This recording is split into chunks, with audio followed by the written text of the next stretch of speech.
আপনাদের সন্তানদেরকে কিভাবে হত্যা করা হয়েছে, আপনারা সাহস করে ট্রাইব্যুনালে যাবেন, আপনাদের সাক্ষীটা আপনারা দিবেন। যদি আমরা সাক্ষী না দিই, আমাদের এই বিচারের দাবি আমরা তুলতে পারবো, রাস্তায় বড় বড় সমাবেশ করতে পারবো, কিন্তু বিচারের মৌলিক জায়গায় আমরা ভূমিকা রাখতে পারবো না। আমি নিজে রাত জেগে এই সাক্ষ্য লিখেছি এবং অন্যান্য সকলের কাছে পাঠিয়েছি যে আপনারাও এইভাবে নিজেদের সেই দিনের বর্ণনাগুলো আপনারা দেবেন। আমি জানি না আমার এই অনুরোধটা কে রাখবেন, তবে এখানে আমি বলে যাচ্ছি যে শহীদ পরিবার সেদিন আমরা কেউ শহীদ হিসাবে, পরিবারের সদস্য হিসাবে পরিচয় দেওয়াটা ছিল আমাদের জন্য ঝুঁকিপূর্ণ।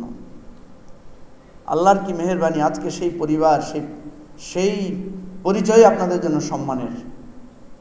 আমরা দেখেছি, আমি এবারে গণ অভ্যুত্থানে যারা শহীদ হয়েছে সে সমস্ত পরিবারকে বলেছি, অনেক পরিবারের সদস্যকে বলেছি, অনেক বাবারা যখন বলছিল যে আমরা শহীদের পিতা, আমি বলেছিলাম আপনার সন্তানকে কিন্তু আপনি মিছিলে আসতে বারণ করেছিলেন, করেন নাই? আপনার সন্তানকে কিন্তু আপনি রাজপথে আসার জন্য বাধা হয়ে দাঁড়িয়েছিলেন। আজকে আপনি শহীদ পরিবারের সদস্য হিসেবে পরিচয় দিতে পারছেন, কিন্তু 5ই মে শহীদের পরিবারের সদস্যরা তারা পলাতক হতে হয়েছে, তাদের অনেককে আত্মগোপনে যেতে হয়েছে। আমি একটা মাদ্রাসার স্মৃতি আপনাদেরকে বলি। ঢাকার অদূরে একটা মাদ্রাসা, আমি একদিন নামাজ পড়লাম, নামাজ পড়ে সেখানে মাদ্রাসাটা দেখে আমি অবাক হয়ে গেলাম, এত সুন্দর একটা মাদ্রাসা, অনেকগুলো ছাত্রাবাস আছে। আমি মাদ্রাসার প্রধানকে সালাম দিয়ে গিয়ে জিজ্ঞেস করলাম যে 5ই মেতে আপনাদের ছেলেরা গিয়েছিল কিনা, কতজন ছাত্র সেখানে আহত বা নিহত শহীদ হয়েছে? উনি বললেন না, আমাদের কোনো ছাত্র যায় নাই। আমার বিশ্বাস হলো না। আমি ওনাকে এক পাশে ডেকে নিয়ে আমার পরিচয় দিলাম যে আমি দিগন্ত টেলিভিশনের ডেপুটি এক্সিকিউটিভ ডিরেক্টর। উনি সাথে সাথে আমাকে জড়িয়ে ধরলেন। অ্যান্টিব্যাকটেরিয়াল অ্যাডিটিভ যুক্ত সেরা ওয়াটার ট্যাঙ্ক বিশুদ্ধ পানিতে ব্যাকটেরিয়া জন্মাতে দেয় না। এবং অজর দ্বারাই কেঁদে বললেন তার 5টি ছাত্র নিখোঁজ হয়েছে এই 5ই মের ঘটনা। বুঝতে পারছেন কিরকম ভয় ভীতি করে মানুষের হৃদয়ে তার বেদনা প্রকাশ করার, কান্না প্রকাশ করার আবেগটুকু ছিনিয়ে নিয়েছিল শেখ হাসিনা।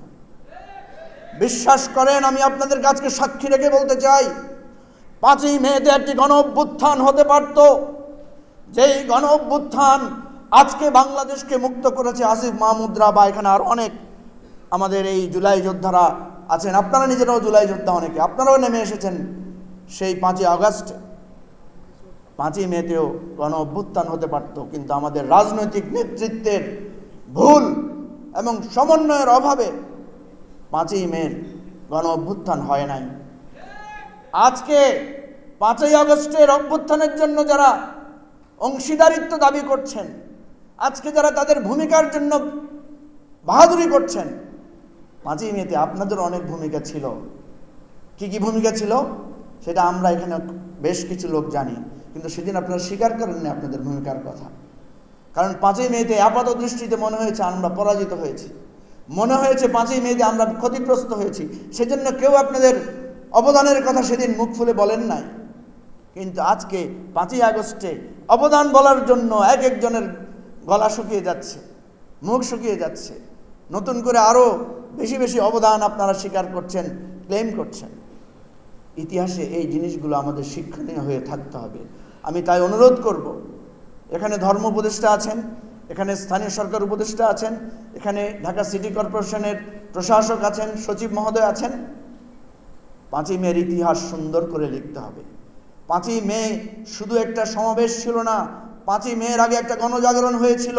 বাংলাদেশের প্রত্যেকটি বিভাগীয় শহরে অতীতের সমস্ত রেকর্ড ভঙ্গ করে বড় বড় সমাবেশ হয়েছিল, এবং প্রত্যেকটার গণজাগরণের মধ্য থেকে ঢাকায় সেটার 2টো স্ফুরণ ঘটেছিল। আমরা শুধু 5ই মের কথা জানি, কিন্তু কেউ আমরা 6ই এপ্রিলের কথা আমরা কেউ জানি না। 6 এপ্রিলের সমাবেশ ছিল তার চাইতে অনেক বেশি বড় এবং ইতিহাস সৃষ্টিকারী। ইতিহাসগুলো ভুলে যাচ্ছে সবাই, ইতিহাসগুলো লিখতে হবে। এবং আমি বলি 5ই মেতে বাংলাদেশে প্রমাণ হয়েছে আলেম সমাজ বাংলাদেশের মূল ধারার অংশ, এবং আলেম সমাজই একমাত্র পারে বিনা টাকায় বিনা ভাড়ায় সমস্ত বাধা অতিক্রম করে ঢাকা শহর ঘেরাও করে সরকারকে অচল করে দিতে পারে একমাত্র।